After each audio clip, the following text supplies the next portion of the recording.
Mr. Kessler, you have 30 days to respond, or the court will rule in the association's favor by default. I read that line 4 times before it made any sense. Not because the words were complicated, because I'd spent 61 years on that land and nobody had ever needed a court to explain to me where my fence stood. The envelope had come registered, which meant somebody signed for it, which meant somebody wanted proof I couldn't say I never got it. Inside was a civil complaint, 11 pages, filed by Marsh Ridge Homeowners Association against Norman Earl Kessler regarding an alleged encroachment along the eastern boundary of Parcel 14, Section 9, Cedar County. 31 feet, the complaint said. That was their number, 31 feet of my fence, sitting on land they claimed was theirs. I didn't know yet that 31 feet was the smallest part of what I was about to lose, or that the real number, the one nobody at that association had bothered to look for, was sitting in a folder 3 miles away, filed and forgotten since 1961. My name has been on that parcel since 1987, when my father signed it over to me in the kitchen of the house I was standing in when I opened that envelope. His name was on it before that, back to 1954, and somewhere in an office 2 counties over, there was a woman named Vivian Marsh, who apparently believed none of that mattered as much as a line she'd drawn on a map she'd never once walked. I'm Norman Kessler, 71 years old. I've raised cattle and corn on 410 acres for longer than most of my neighbors have been alive, and until that Tuesday in April, I could have told you the location of every fence post on that property with my eyes closed, could have found the crooked one near the creek bend in the dark, by feel, the way you find a light switch in a house you've lived in your whole life. What I couldn't have told you, what I didn't know until 3 weeks later, standing in a records room that smelled like old paper and radiator dust, was that the fence in question wasn't in the wrong place at all. It was exactly where it had always been. Exactly where a licensed county surveyor named Everett Holt had put it in the summer of 1961 on a plat that had been sitting in a county archive drawer for 63 years, ignored by everyone, including the association that was now suing me over ground it had never legally owned. I didn't know any of that yet. All I knew, standing in my kitchen holding that complaint, coffee going cold on the counter beside it, was that Vivian Marsh had decided my family's fence line was a problem to be litigated, instead of a fact to be checked. She had a survey with a fresh stamp on it, and a board behind her that trusted every word of it. I had a fence my grandfather built with a mule team, and a stubborn feeling in my chest that paperwork this new couldn't possibly be worth more than 62 years of nobody arguing. I set the complaint on the table, next to a coffee cup that had gone cold while I read it, and looked out the window at the fence line itself, running east across the pasture in the gray morning light, cattle already drifting toward the shade of the tree row, the way they do every summer, same as they'd done my whole life and my father's whole life before that. She had no idea what checking it would actually mean, not yet. My grandfather bought this ground in 1941, 410 acres of Cedar County bottomland, for $11 an acre.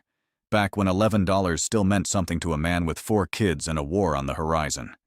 He built the barn with his own hands, and a borrowed mule team that summer, and the smell of that barn, hay dust, diesel, old leather, hasn't changed in 80-some years, even though I've replaced the roof twice and rebuilt the east wall once, after a storm took half of it down in 1988. He ran cattle and corn on that ground until 1954, when he handed it to my father the same way it would eventually get handed to me. Not through a lawyer's office, but across a kitchen table, with a signature and a handshake and no survey attached, because nobody out here needed a survey to know where a fence stood. The fence was the survey. That was the whole of the logic, and for 60-some years nobody had cause to argue with it. My father ran the place until 1987. He was not a sentimental man, but he kept things in order. Every receipt, every deed, every letter from the county filed in a strongbox in his closet that I wouldn't open again for almost 40 years. He handed the operation to me at that same kitchen table, with a fountain pen and about 4 sentences of advice, the last of which stuck with me longer than the rest. Don't let anybody tell you where your fence is who's never walked it. I've walked every foot of that eastern line more times than I could count.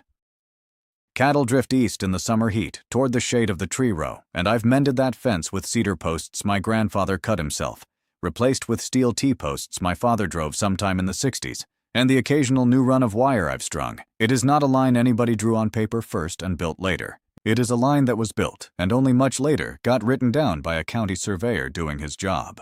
The cattle know it by feel before sunup, hooves finding the packed dirt path along the fence row without needing light. That's the kind of knowing you don't get from a survey. You get it from 60 years of the same animals walking the same ground, generation after generation of cow finding the same shade, the same water, the same worn path along the same wire. Some mornings I'll walk that line myself before the sun's fully up, boots wet with dew, the smell of cut hay still hanging in the low spots where the fog collects.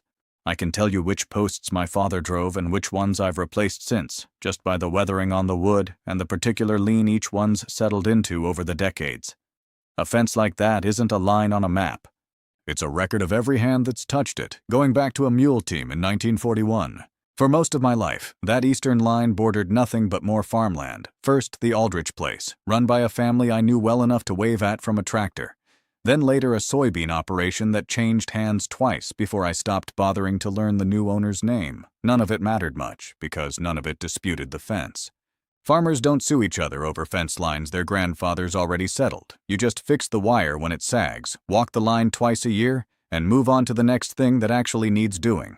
That changed in 2003, when the soybean ground sold to a developer out of the county seat, and within 18 months there was a subdivision going up where beans used to grow. 60-some houses, curving streets with names like Marsh Ridge Court and Ridgeline Terrace, and a homeowners association formed and incorporated before the first slab was even poured.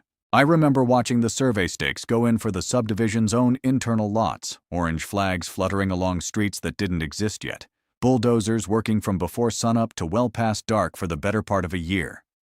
Nobody from that development ever knocked on my door. Nobody asked where my fence sat or whether the plat they were building from matched the ground they were actually building on.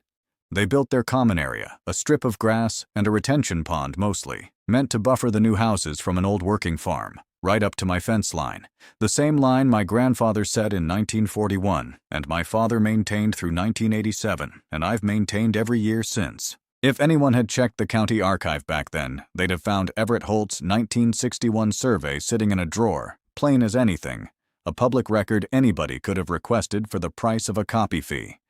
Nobody checked. They built their entire plat off a private developer's survey commissioned for the subdivision itself, and as far as I could tell for the next 2 decades, that private survey and my fence agreed with each other well enough that nobody had cause to argue. I paid it no more mind than I paid the new streetlights or the mailbox kiosk they put up at the entrance. It was just what had grown up next to my land. That held for 19 years. Then Vivian Marsh became president of the Marsh Ridge Homeowners Association Board, and things that had held for 19 years stopped holding. I met her for the first time at a county extension meeting in the fall of 2022, one of those community events where farmers and new subdivision residents are supposed to find common ground over free coffee and a slideshow about drainage easements and mosquito abatement. She introduced herself as the new HOA board president, told me she'd moved to Marsh Ridge 4 years earlier from a subdivision 2 counties over, and mentioned, with a kind of bright procedural friendliness, that she'd been looking into some inconsistencies in the neighborhood's boundary documentation. Then she asked, almost as an afterthought, whether I had a current survey for my property. "That fence has been there longer than your subdivision has," I told her, over paper cups of coffee gone lukewarm under the extension office's fluorescent lights. "Longer than the road out front's been paved, if we're being honest about it." "I'm sure it has a lot of history," she said, in a tone that managed to sound both pleasant and entirely unmoved by the history in question. "But history isn't really the same thing as documentation, is it? I just want to make sure everything lines up properly, for everyone's sake." She smiled the way you smile at someone you've already decided is a problem to be managed later, rather than a person to be listened to now, and said she'd loop back around to it. She looped back around 18 months later, in the form of a certified letter. The letter arrived in September of 2023, and it was polite in the particular way that legal correspondence is polite: formal, certain, entirely uninterested in being wrong. It stated that a recent boundary review, commissioned by the association, had identified an encroachment along the eastern edge of HOA Common Area Lot 14-C, allegedly caused by a fence structure belonging to the adjacent property owner, myself, extending an unspecified distance onto association property. Unspecified distance. I read that phrase 3 times standing at the same counter where I'd later read the lawsuit. A survey that couldn't even say how far off it thought I was, sent by a woman I'd met exactly once, over a fence that predated her entire subdivision by 62 years and predated the paved road out front by nearly as long. I didn't panic. My father used to say that in farming and in fence disputes, the man who's right can usually afford to be patient, and I believed him then, and I believe him now. There's a principle that's older than any homeowners association, the idea that a boundary line held openly, without dispute, for enough years running, becomes the boundary line as a matter of law, regardless of what any later paper says. Some places call it acquiescence, some call it adverse possession depending on which side of the fence you're standing on. But the plain version is simple enough for anyone to follow. A line that both sides have treated as true for decades carries real legal weight, sometimes more weight than a brand new survey with fresh ink still drying on the page. 62 years of an unchallenged fence is not nothing. I figured any reasonable board, shown that math plainly and calmly, would let it go without much more fuss than the letter itself. I filed that letter in the same drawer where I kept the old receipts and kept mending fence like I had every summer of my life. Vivian Marsh was not a reasonable board, as it turned out, or at least not one inclined toward patience. She'd run for the HOA board on a platform of restoring community standards after 4 years of what she considered lax oversight by the previous president, and she treated every unresolved item on her agenda as a personal referendum on her own competence. An unchallenged farmer sitting on what her survey called association land was, to her, not a border dispute settled by decades of quiet history. It was an oversight waiting to be corrected, a loose thread in an otherwise tidy ledger, and she intended to be the one who pulled it all the way through. My wife Carol had a different read on her from the start, and Carol is usually right about people faster than I am. She'd sat across from Vivian Marsh exactly once, at a church rummage sale the spring before the letter arrived, and came home saying the woman talked about the neighborhood the way some people talk about a car they've just detailed, proud of the shine, uninterested in what was underneath it. I laughed about it at the time.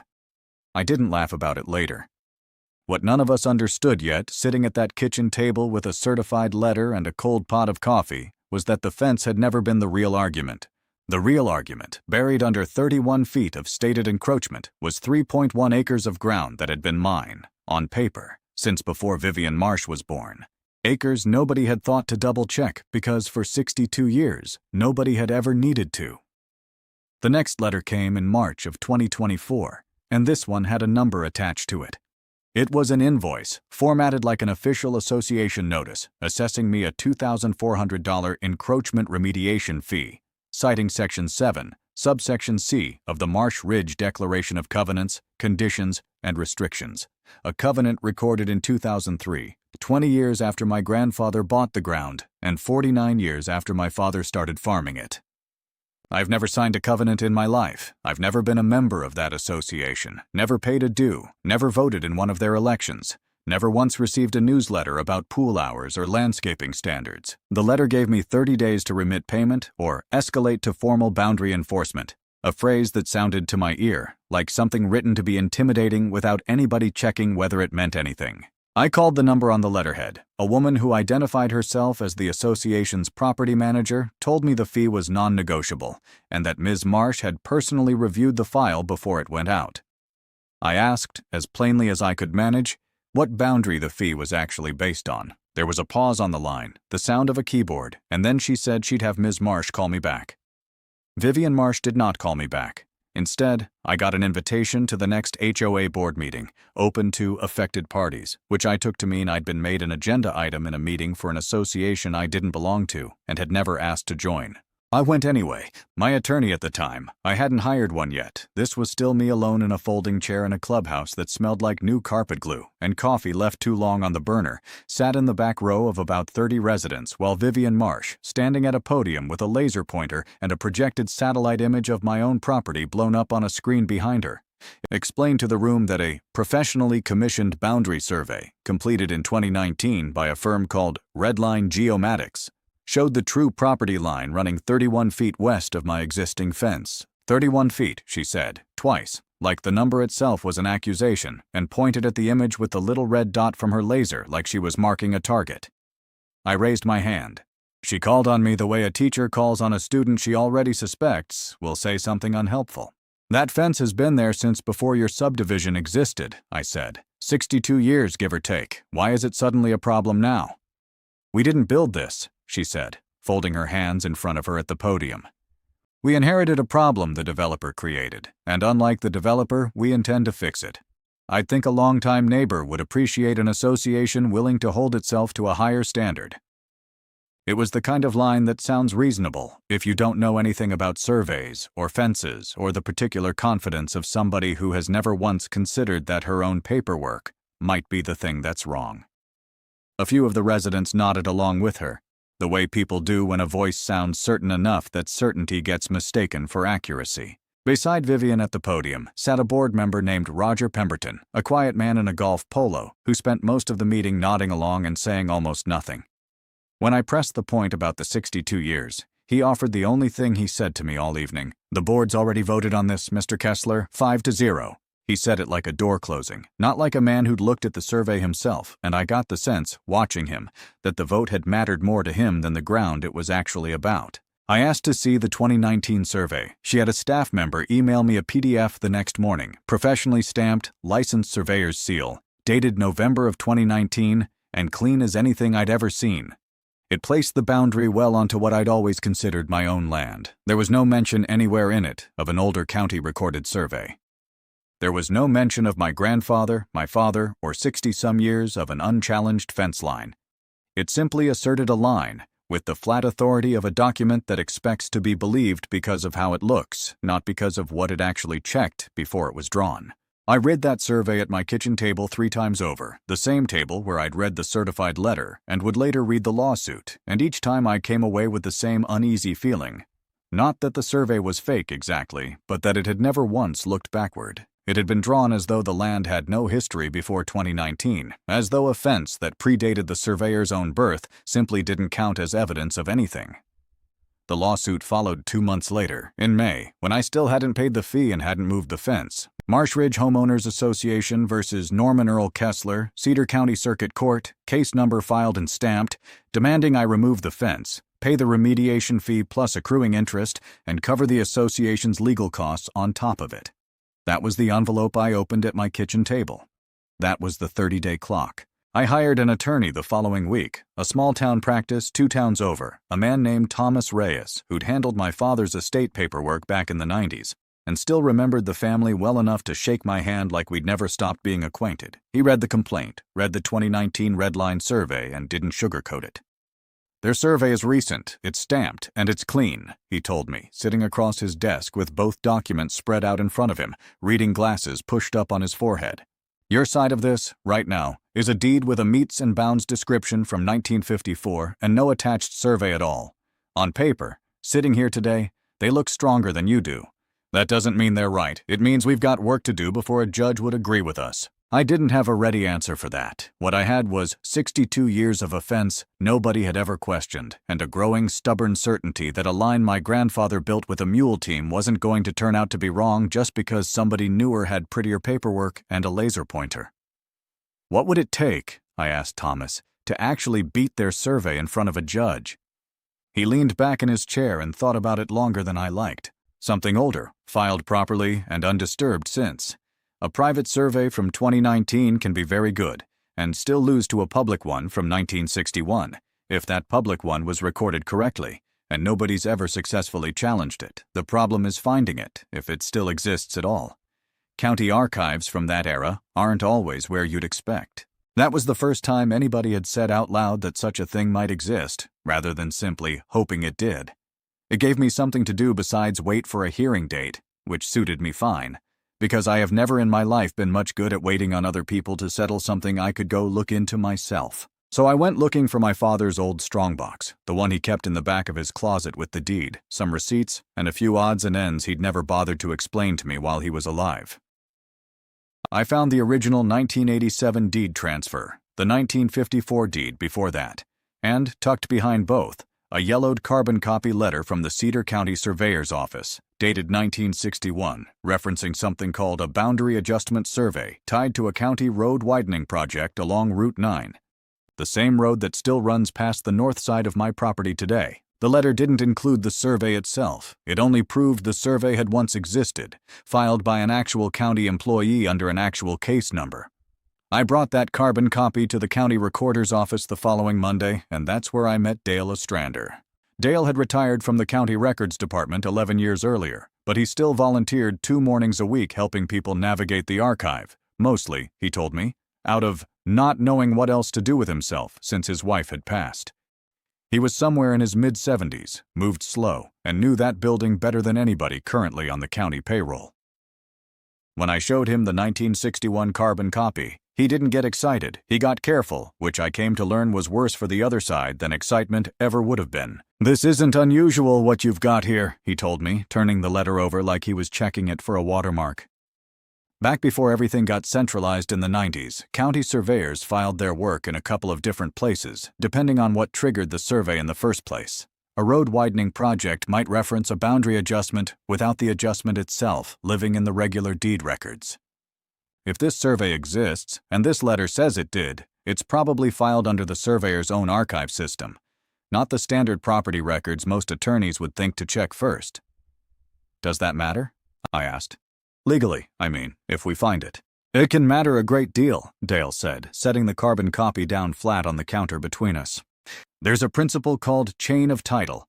Every recorded survey and deed is supposed to connect logically to the ones before and after it. When somebody commissions a brand new private survey, that survey is only as good as its own homework. If the surveyor didn't go back and check the earliest properly recorded county document, the new survey isn't necessarily wrong on purpose.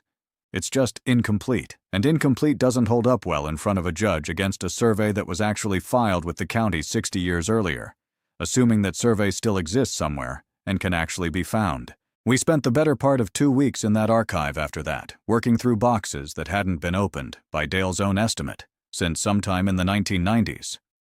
We found the road widening file itself, thick, dusty, full of correspondence between the county and the State Highway Department about the Route 9 Project E.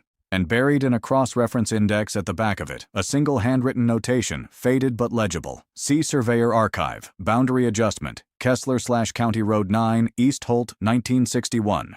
No survey attached, just a pointer to somewhere else in a building where somewhere else could mean any one of hundreds of boxes. That pointer was the first real thread we had. It meant the survey existed, once, filed by an actual licensed county surveyor under his own name and license number. It meant somewhere in that building, or in a warehouse annex 3 miles away where the county had shipped older archival boxes back in 2011 to make room for newer records. There was a piece of paper that might settle the entire case in a single afternoon, if we could find the right box among what Dale guessed was close to 400 of them. Those 2 weeks in the archive were mostly quiet, methodical work, the kind of work that doesn't make for much of a story while you're living it. Dale kept a legal pad with a running list of boxes checked and boxes remaining, updated in a careful, small hand that reminded me of my father's. The records room in the main courthouse building had a particular smell to it, dry paper and old glue and the faint mineral scent of a dehumidifier running around the clock. And by the second week, I'd started recognizing that smell before I even opened the door, the way you recognize the smell of your own barn without having to think about it. We ruled out entire categories of boxes as we went: deed transfers, tax assessments, easement filings for the electric cooperative, narrowing toward anything marked with a surveyor's name or a road project number from that era. Dale had a system for it, learned over 3 decades on the county payroll, and he moved through boxes I would have given up on within an hour, patient in a way I recognized from my own father, the kind of patience that comes from having done a job long enough to trust the process, even when the process is slow. 60-some years ago, this county didn't have the staff it has now, Dale told me one afternoon, wiping dust off his hands with a handkerchief he kept for exactly that purpose. 1 surveyor, 1 clerk, and whatever boxes they had room for that year. Things got filed where there was space, not always where logic says they should have gone. It's not that anybody hid anything, it's that nobody was thinking about the year 2024 when they closed that drawer. Vivian Marsh, as far as I could tell from her attorney's filings, never once considered that possibility. Her side's paperwork continued to reference only the 2019 Redline survey, treated throughout as though it were the only document that had ever existed regarding that boundary, past or present. She had no reason to look further, no reason to imagine an older record might contradict her, because nobody had ever made her look before, and nobody expected an old farmer with a strongbox and a retired records clerk to be the ones who finally did. By the start of July, we'd worked through nearly 90 boxes in the warehouse annex, without finding anything more than routine tax parcel maps and a handful of unrelated easement filings for a water line that never got built. Dale never once suggested we stop, but I could see the toll it was taking on him, The way he'd sit down between boxes a little longer than he used to. The way his handwriting on that legal pad had gotten smaller as the list of remaining boxes grew shorter, and the odds in my head at least seemed to be shrinking right alongside it. Some things get lost for good, Dale told me on one of those slower afternoons. Not unkindly, just honestly. I want you to know that going in, so it doesn't sting worse than it has to if we come up empty. A county this size, 60 years back, record-keeping wasn't always what it should have been. I told him I understood that. I didn't entirely believe it. Not the part where we'd come up empty. My grandfather didn't build a fence on a line that didn't exist somewhere on paper. And I wasn't ready to accept that 6 decades of quiet truth could simply vanish because a clerk in 1961 filed it in the wrong drawer. We found it on a Thursday in July, in that same warehouse annex that smelled like mildew and machine oil, in a steel shelving unit marked Box 118, Surveyor Records 1958-1963, a box we very nearly skipped that morning since its label suggested state highway correspondence rather than boundary surveys, and Dale only pulled it because his list said we hadn't technically opened it yet. Dale pulled the folder himself, his hands slower than they used to be but sure about where to reach, the way a man's hands stay sure about a job long after the rest of him has slowed down. Inside was a single folded plat, brittle at the creases, the paper gone the color of weak tea. The ink had faded to a soft brown black, but it was legible, a full boundary survey, dated August 14, 1961, signed and sealed by Everett Holt, Cedar County licensed surveyor, license number 1147. I remember the sound the paper made when Dale unfolded it on the table, a dry, papery crackle, like something that had been waiting a long time to be handled again. The fold lines had worn thin enough that light showed through at 2 of the corners, and Dale set a pair of clean gloves he'd brought along without saying anything about it, careful in a way that told me he'd done this before with documents that mattered. The plat showed my eastern property line running in a straight course from a marked stone monument near Route 9 down to a second monument at the southeast corner of the parcel. The exact course my grandfather's fence had followed since before either monument had a name I knew to give it. It also showed something the 2019 Red Line survey never mentioned. The original county road right-of-way, established in that same 1961 adjustment, placed the practical boundary of what would decades later become Marsh Ridge's common area, a full 3.1 acres short of where the 2019 survey claimed it sat. I stood there in that warehouse, holding a piece of paper older than most of the houses in Marsh Ridge, and understood for the first time that I hadn't been fighting over 31 feet of fence line at all. I'd been fighting to keep 3.1 acres that had been mine, on paper and on the ground, since 1961, acres the association's own commissioned survey had simply drawn over, without ever knowing the 1961 plat existed to contradict it. Dale set the plat down on a folding table under the annex's single fluorescent light and didn't say anything for a moment, running his thumb along the edge of the paper like he was checking something only he would know to check. Then he said quietly, the way a man says something he's checked twice before trusting it out loud. This is a properly recorded county survey, Norman. Signed, sealed, filed the same year it was made. Cross-indexed in the road file we already found. Whatever a private firm did in 2019, it doesn't outrank this. It can't. Not unless somebody proves this was formally superseded on record, and nothing we've found says it was. That was the piece that recontextualized everything. The 2019 Red Line survey hadn't lied. It had simply never gone looking for a document filed in a warehouse annex under a surveyor's own archive system that stopped being standard practice decades before the surveyor who signed the 2019 report was even born. Nobody at Red Line Geomatics had cross-referenced the county surveyor's historical archive, because doing so wasn't required by their contract with the association, only recommended by professional best practice, a corner cut in 2019 that nobody had reason to examine until an old farmer went looking in 2024. It wasn't a conspiracy, and I never once believed it was.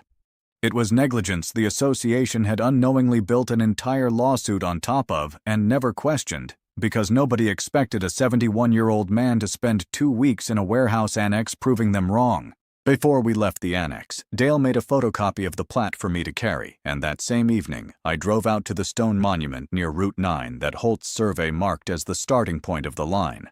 A squat, weathered marker, half swallowed by grass at the edge of my north pasture, one I'd walked past 1,000 times without ever once wondering what it actually was.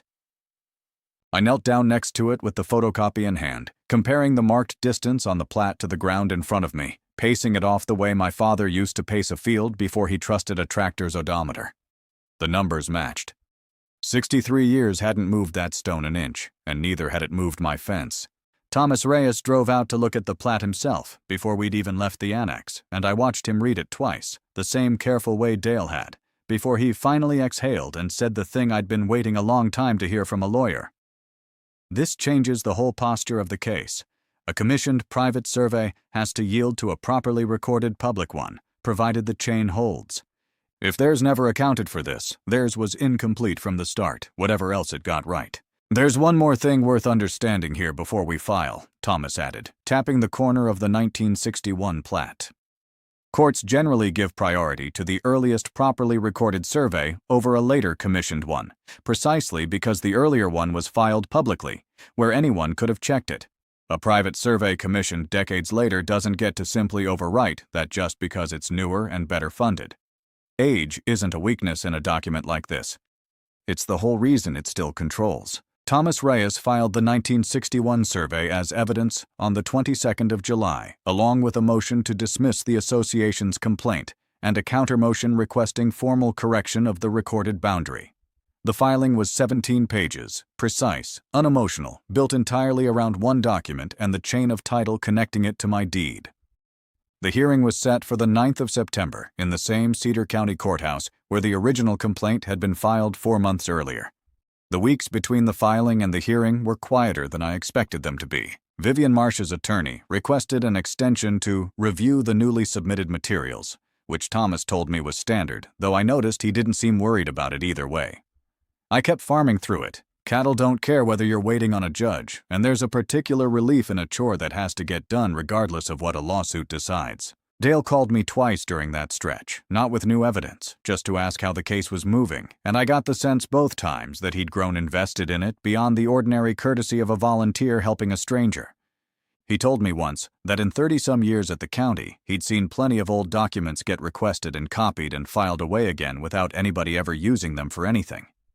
Watching one actually matter, he said, was worth more to him than he expected it to be. I believed him. Some men need the paperwork to be right the way other men need a fence to hold. I sat in that courtroom on the 9th of September, in a pressed shirt Carol had ironed that morning, the collar still faintly warm when I put it on, and watched the association's attorney try to argue that the 2019 Redline survey should control regardless, on the theory that the association had reasonably relied on it when planning the subdivision's common areas nearly 2 decades ago. He spoke for close to 20 minutes, methodical and confident, the way attorneys do when they believe the facts are mostly on their side, even when they aren't. He argued that the association had spent public money, nearly $11,000, he said, reading the figure off a printed invoice, commissioning the 2019 survey in good faith, and that overturning it now would create what he called an unreasonable burden on associations acting on professional advice. Thomas, when his turn came, didn't raise his voice either. He simply walked the judge through the cross-reference in the road-widening file, then the 1961 plat itself, then the physical monument at Route 9 that matched it to the foot, laying each document on the exhibit table in order like a man setting down playing cards he already knew would win the hand. Good faith reliance on an incomplete survey, Thomas said, doesn't transform that survey into a correct one. The association was free to commission whatever review it liked in 2019. It was not free to erase a properly recorded 1961 county document simply by not checking for it. The judge, a woman named Patricia Vance, who'd been on the county bench for over a decade, let him finish completely before she spoke. And when she did, she didn't raise her voice, because judges who know they're right generally don't need to. Reliance on a private survey doesn't erase an earlier properly recorded public one, she said, looking down at the 1961 plat through her reading glasses before setting them aside. The 1961 survey by Everett Holt was filed with this county the year it was completed, cross-referenced in the road-widening file, and has never been challenged, superseded, or vacated on the record in the 63 years since. It controls. The association's complaint against Mr. Kessler is dismissed with prejudice. The association is directed to file corrected plat documents reflecting the 1961 boundary within 60 days, and Mr. Kessler's costs in this matter are to be borne by the plaintiff. Vivian Marsh was sitting 2 rows behind her own attorney in a blazer that still looked like it belonged to a woman expecting to win. She leaned toward her attorney and said, just loud enough for the row behind her to hear, That can't be right. That survey is 60 years old. Her attorney didn't answer her. He was already gathering his files into his briefcase, the particular hurried tidiness of a man who wants to be out of a room before anyone asks him a follow-up question. She didn't say anything else, not to him, not to the room, not to me. There was nothing left to argue with. A signed, sealed, 63-year-old public record doesn't care how confident a woman sounded at a podium 18 months earlier, and it doesn't care how many board members voted 5-0 to trust a survey nobody had thought to check against the county's own archive. Thomas shook my hand on the courthouse steps and told me, in the plain way he'd handled everything else about the case, that dismissals with prejudice in a matter like this were rare enough that he'd remember this one for a long time. I thanked him, and Dale, who'd come to watch the ruling from the back row even though nobody had asked him to, and who left before I could properly thank him for it. The way men like that tend to slip out before anyone makes too much of what they did. I stood outside the courthouse afterward, in the September sun, and didn't feel the thing I'd expected to feel. Not triumph, exactly. More like the particular stillness that comes after a long chore is finally, actually finished. The same feeling as setting down a fence tool after the last post is driven. Nothing left to do but walk the line once to make sure it holds. The correction took most of the fall. By late November, Cedar County's recorder had filed the amended plat, and Marsh Ridge Homeowners Association's common area shrank, on paper, by 3.1 acres. Restoring, in ink, what had never actually left the ground it started on. There was no ceremony to it. A clerk stamped a document, entered it into the county system, and moved on to the next file on her desk. That's how most of the important things get settled, in my experience. Quietly, on paper, by somebody just doing their job the way it's supposed to be done.